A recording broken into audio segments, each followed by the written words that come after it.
Hello everybody and welcome back to the second shelf on this very, very cold and sunny Sunday here in Europe.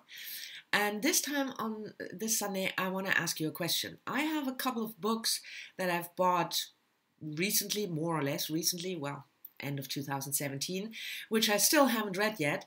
And I want to make a pick of one of those. So I thought I'm going to ask you. I'm going to show you the books and you tell me which one you would recommend that I read next. So here we go. And the first book I want to show you is Barbara Kingsolver, The Lacuna, first published in 2009. And I'll have to begin this with a confession. I've never read any of Barbara Kingsolver's novels, ever. I know she's a very famous, very well accomplished American writer, novelist, wrote plenty of novels for me to choose from, but somehow I've never read her. But one of my favorite booktubers, Jennifer from Insert Literary Pun here, she always raves about Barbara Kingsolver. I think Barbara Kingsolver is one of her favorite novelists.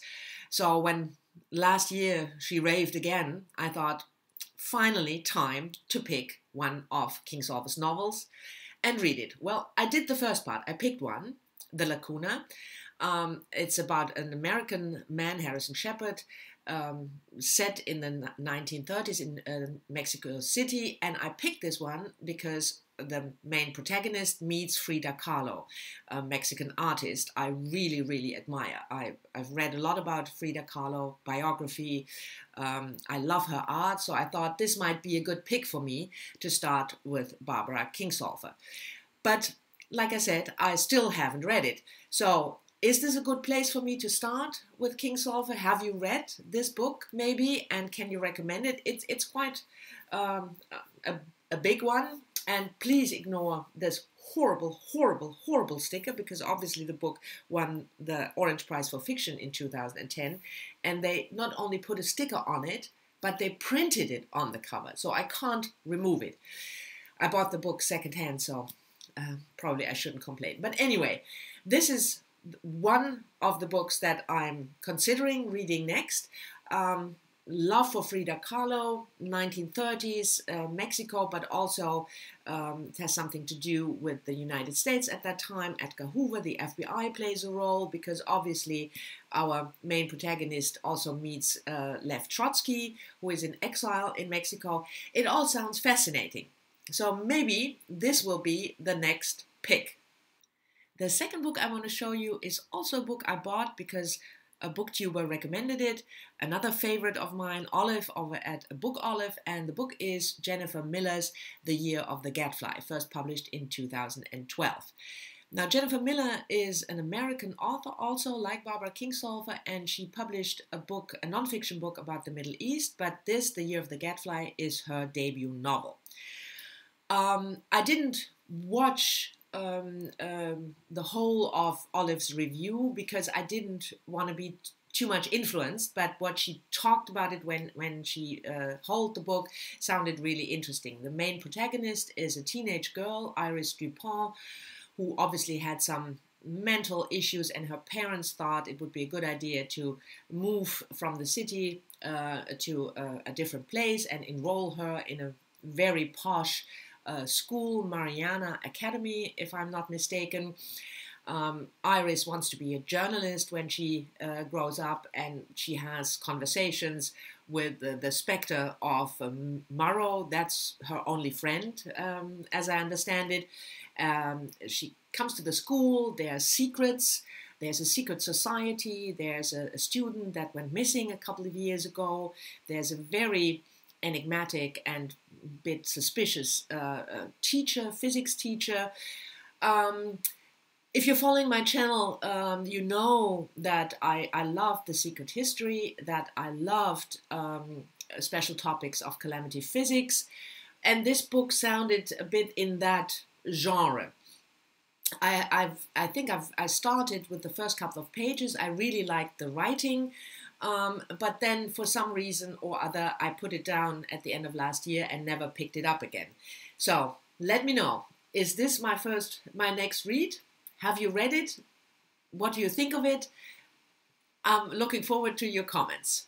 Oh, and I just want to clarify something. I'm interested in your comments and your recommendations, even if you haven't read any of the books. So, of course, if you have read them and can recommend them, fine. But if you didn't, just if you listen to what I say about them, you can tell me whether you think it sounds interesting and whether you think I should read one of those next. Anyway. The next book I want to talk to you about is this one, Rafia, Zakaria, The Upstairs Wife, published in 2015. Now, if you're following my channel, you might remember that I read Rafia Zakaria's very short essay about the veil. It was published in the Bloomsbury series about objects. And I really loved that book. I talked about it in one of my videos last year. It's thought-provoking exploration of what it means politically and personally to wear the veil. Zakaria herself did wear it at one point, then she didn't. So it was a mixture of a personal account, but also an exploration of the political implications. I loved that book. I thought it was really interesting, and so I looked up what Zakaria has written, what else Zakaria has written, and I came across this one, The Upstairs Wife. Zakaria is a Pakistani author, so the book is set in Pakistan, starting in 2007, but going back to the 1960s and 70s when Zakaria's family immigrated from India to Pakistan. The main character, obviously, is one of Zakaria's aunts, Amina, and the family story because Amina's husband takes a second wife, the upstairs wife. So what I understand is that it's a mixture of memoir, but also, exploration of the political situation in Pakistan between the 1970s and 2007. It sounded really fascinating. I know shamefully little about the history of Pakistan, so I thought that this might be a good pick for me. And I'm wondering what you think about that.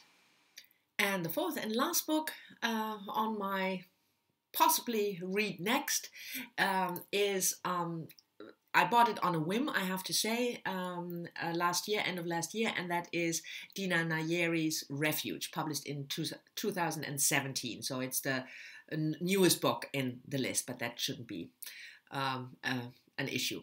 Anyway, like you care. Dina Nayeri has published, she's an American author as well, and she's published one novel before that, which I haven't read either. So it's not that I know her as a writer. I picked this book up because the topic sounded interesting. It's about an Iranian girl who fled to the United States. Her father stayed behind in Iran, and she grows up. 20 years later, she's very well accomplished. She's helping other refugees, and she stays in contact with her father, but only through 3 or 4 visits, if I understood the blurb correctly. So I thought the topic was interesting because obviously the refugee crisis, quote unquote, in Europe is a big topical issue at the moment, also in the United States. I thought the setting of a girl, living in the United States as a refugee and then being very accomplished, but still having issues with her father back in Iran sounded interesting. And part of the book is set in Amsterdam. That was the main reason when I saw this that I picked it up. So I thought the issue somehow interested me. I read a couple of pages. I liked the writing. But then, it went on the pile and I never picked it up. So maybe this sounds interesting to you and maybe you think this should be my next read. Anyway, those were the 4 books that I would like you to decide which of those I should read next. Thank you very much for watching. I hope you've enjoyed this. Let me know, of course, down in the comments what you think of the books, and I'll see you all soon in my next video. Bye-bye.